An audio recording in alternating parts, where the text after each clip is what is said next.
merupakan sayap di bisnis makanan yaitu Rojo Sambal si AA, Raffi Ahmad kian melejit dengan bisnis barunya itu. Sudah memiliki kurang lebih 28 cabang outlet yang tersebar di berbagai daerah, Raffi targetkan 100 outlet yang akan dirinya buka di seluruh Indonesia. Melihat kesuksesan Raffi saat ini dengan semua yang dirinya dapatkan dari hasil kerja kerasnya, dirinya tak lupa bagaimana perjuangannya dulu saat sedang merintis karir dan juga bisnisnya itu. Selain itu, keluarga yang kerap dengan sebutan Sultan Andara itu sempat membuat ramai di media sosial dengan postingannya mengenai kehadiran anak perempuan bernama Lili yang diadopsi Nagita. Raffi menyebutkan bahwa kehadiran Lili adalah berkah Ramadan yang Tuhan berikan kepada keluarganya itu. Sudah sempat mengazani Lili, dirinya begitu senang dengan hadirnya anak perempuan di keluarganya. Lantas, seperti apa cerita Raffi Ahmad mengenai anak perempuan yang dirinya adopsi? Nanti ke Palu pun nanti mau buka bisnis yang baru. Ya, Rojo Sambal kita kebetulan ada di Palu. Sudah buka sebenarnya dari awal tahun lalu. Dari akhir tahun lalu, akhir tahun awal tahun lah. Cuman aku belum sempetin ke sana. Aku silaturahmi juga sama salah satu ownernya juga teman baik aku lah.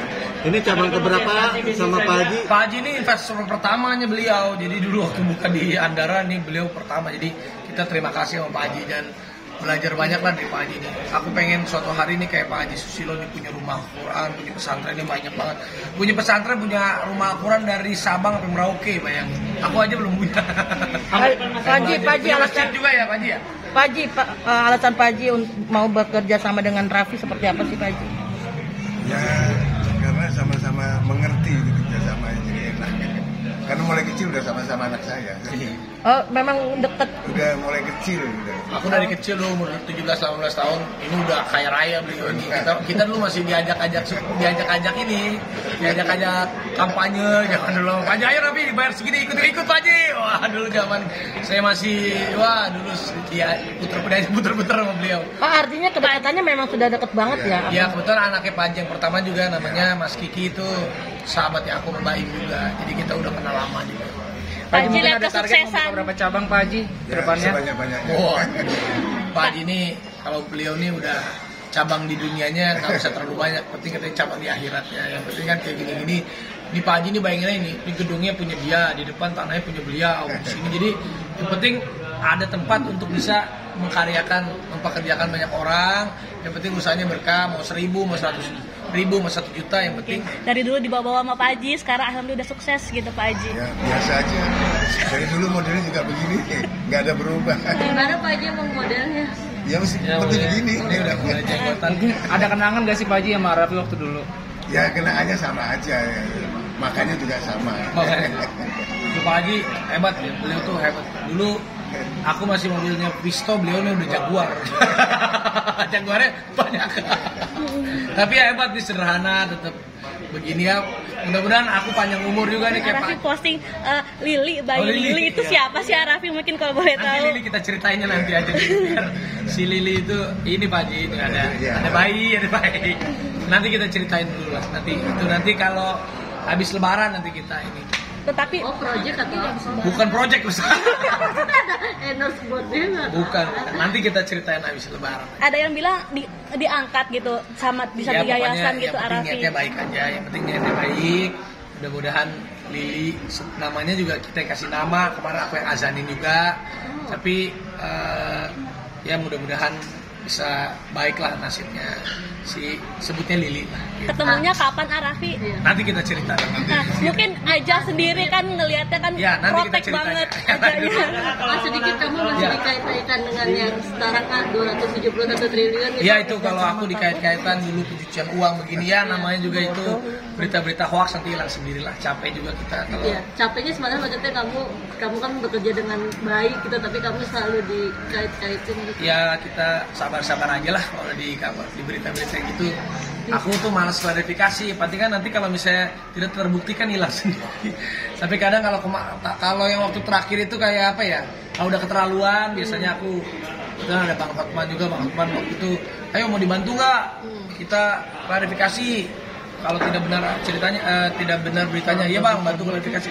Karena kalau aku tuh urusan-urusan kayak gini suka males juga gitu. Kalau jadi beritanya jadi kemana-mana kan. Yang penting kita udahlah, kalau halnya nggak benar kan tiba hilang. Tapi dikaitkan sama Sandra.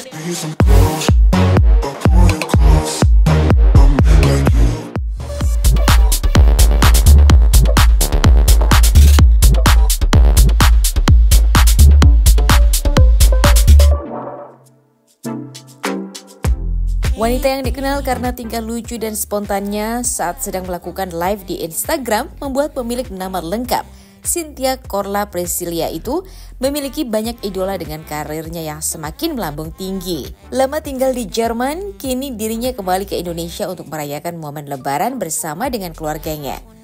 Wanita yang kerap disapa Bunda Corla itu mengaku dirinya merasa sangat bahagia karena bisa pulang kampung dengan suasana mudik yang paling dirindukannya. Tak hanya itu, memasuki usia yang kini sudah tak muda lagi membuat dirinya merasa ingin lebih dekat dengan Tuhan dan menjadikan akhirat sebagai tujuan kesuksesannya. Di balik keceriaannya itu, dirinya tidak ingin membagikan kabarnya terkait keadaan fisiknya saat ini. Bunda Corla mengungkapkan dirinya sudah lama sering merasa kebas pada kakinya. Lantas apa yang menjadi alasan Bunda Corla untuk terus bekerja di Jerman?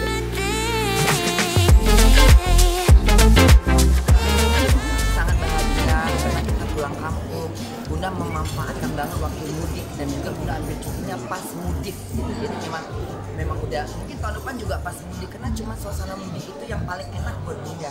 Ketemu keluarga, ketemu saudara, ketemu para teman-teman ya kan.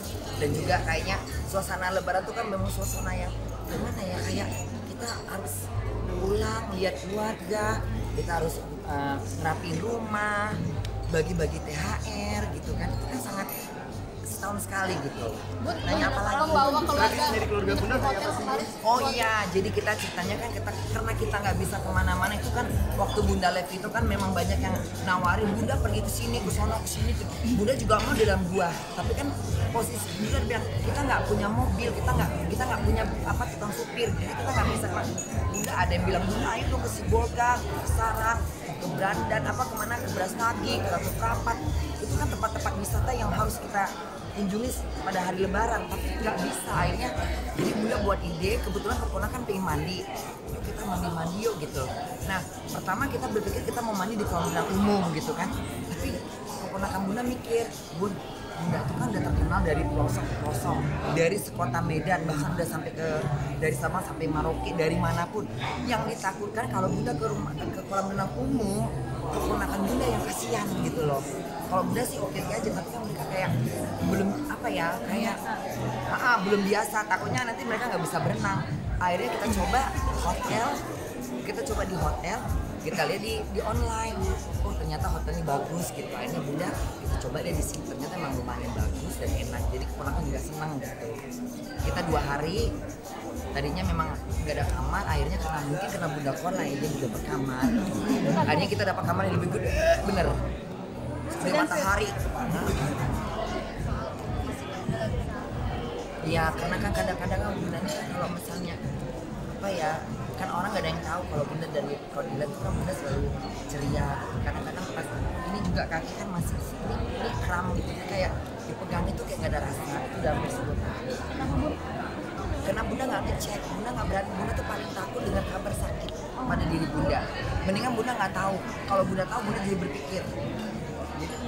Jadi Bunda nggak mau, sampai sekarang Bunda nggak pernah ngecek, cuman Bunda tahu aja ini kaki ini kebas, nggak bisa, kalau dipegang itu nggak ada rasa, sampai ini udah berjalan 10 tahun. Jadi kalau sholat itu karena suka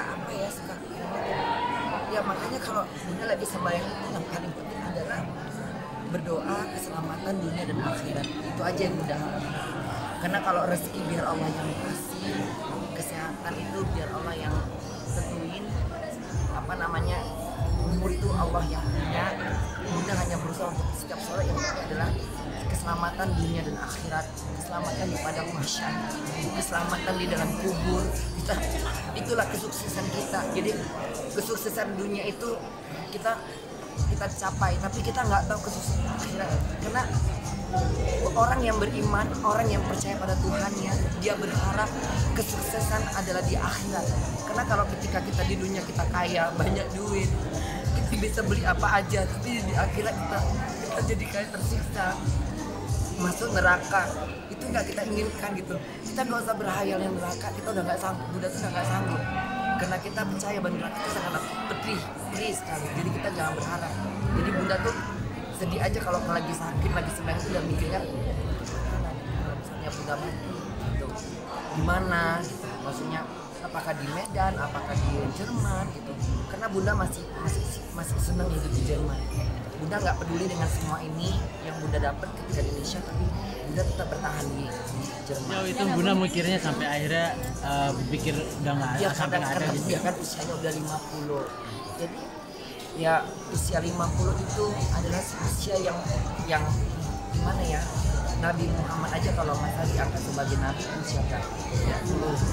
50 ya, 40 gitu ya. Kita kan manusia biasa ya, bukan kalangan Nabi.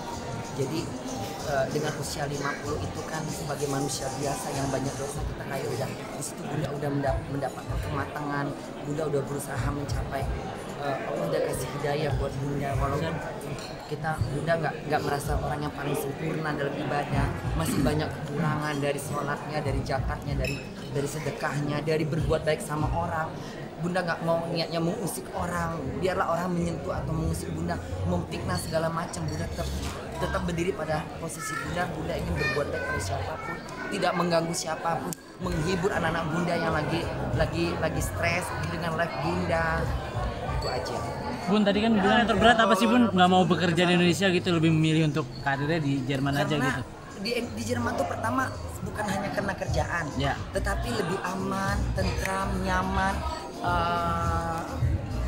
Kalau Bunda pulang kerja itu mau jam 2, jam 1 malam, naik kereta, naik bus, atau jalan sampai Dresden, bisa jalan sampai berapa kilometer, itu aman. Jadi jarang sekali mendapatkan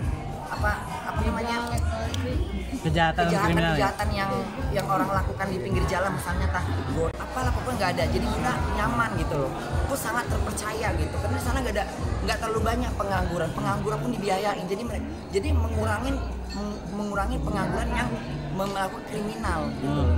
Bun, tapi kan kalau di Indonesia kan Bunda kayak Ivan Gunawan jadi artis gitu. Reformasi apa itu? Transformasi Bunda lebih cantik.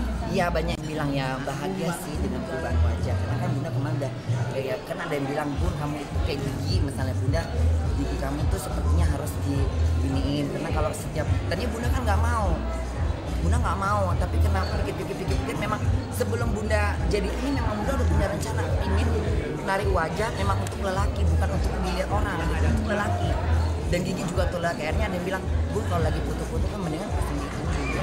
Jadi orang yang cantik beda. Nah, dan ini memang wajah ini bukan siapa itu Abi sebenarnya. Bun, tapi berulang tahun sendiri di Jerman. Give you my heart, you could dare.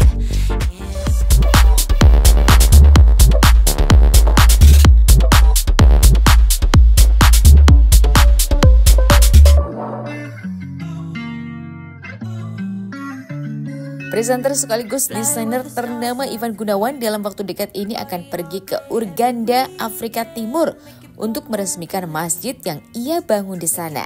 Seperti yang sudah diketahui, pria yang akrab disapa Igun itu membangun masjid di Uganda untuk digunakan ibadah oleh masyarakat setempat. Dirinya menjelaskan bahwa saat ini masjid tersebut sudah selesai dibangun.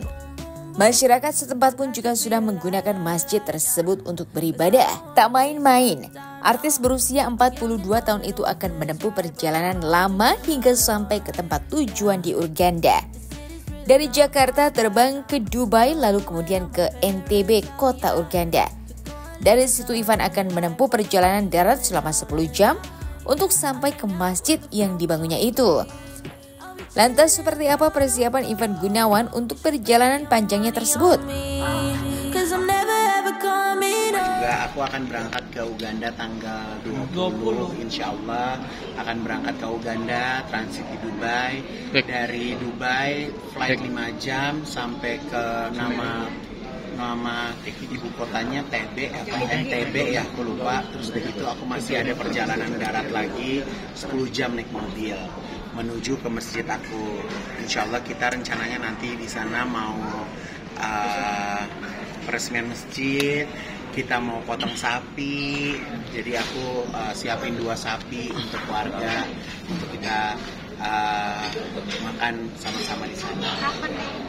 Jadi berangkatnya tanggal 20 insya Allah, pulang tanggal 25 atau 26. Experience gimana Kak Igun pertama kali ke Uganda? Kita kemarin suntik yellow fever ya, pokoknya harus ada kartu kuning gitu, kita udah suntik, terus udah gitu udah mulai cari-cari baju sih. Dalam pemikiran aku tuh kayak nonton film Indiana Jones ya, kayak pakai sepatu boots, pakai apa segala macam karena takut nyamuk, takut apa segala macam kan. Tapi kemarin kok ngelihat dari list hotelnya juga lumayan bagus gitu, walaupun bintang 3 gitu. Tapi ya aku membulatkan niat dan tekad karena ini kan tujuannya setelah masjid itu jadi, aku pengen lihat ke sana, dan ini merupakan kayak rangkaian akhir dari perjalanan Ritasha Wilgrade sebagai Miss Mega Bintang Indonesia dalam 1 tahun. Jadi aku mau mengajarkan Ritasha untuk bisa melihat langsung kondisi teman-teman umat muslim yang ada di Uganda itu seperti apa. Kak Igun sendiri ke Uganda pertama kali atau? Pertama kali ini, jadi makanya ini memang udah harus jalan lah gitu ke sana gitu. Nyokap khawatir ya? Mama khawatir tapi nggak dikasih lihat ya kekhawatirannya. Tapi aku yang meyakinkan bahwa tujuannya ini kan buat umat banyak gitu kan. Siapa tahu nanti ada rezeki lagi untuk buat masjid selanjutnya atau membuat kebaikan selanjutnya gitu. Jadi ya kita berangkat aja, coba dulu situasi yang ada seperti apa, yang ditahan-tahanin. Nggak bisa berharap kita seperti liburan pada umumnya gitu kan. Jadi ya bismillah aja. Sama siapa aja Kak? Aku sama Ritasha, ada tim aku 1 perempuan buat temenin Ritasha, sama ada orang video 1 orang, terus ada 2 orang dari tim Hands Foundation dari yang ngurusin semua perjalanan yang ada di sana. Persiapannya gimana, repot kan nih Kak? Nggak ada persiapan, udah nikmatin aja jalan, bismillah ya kan. Kalau kita nggak mencoba kan kita nggak akan pernah tahu ya rasanya itu seperti apa. Berapa minggu Kak?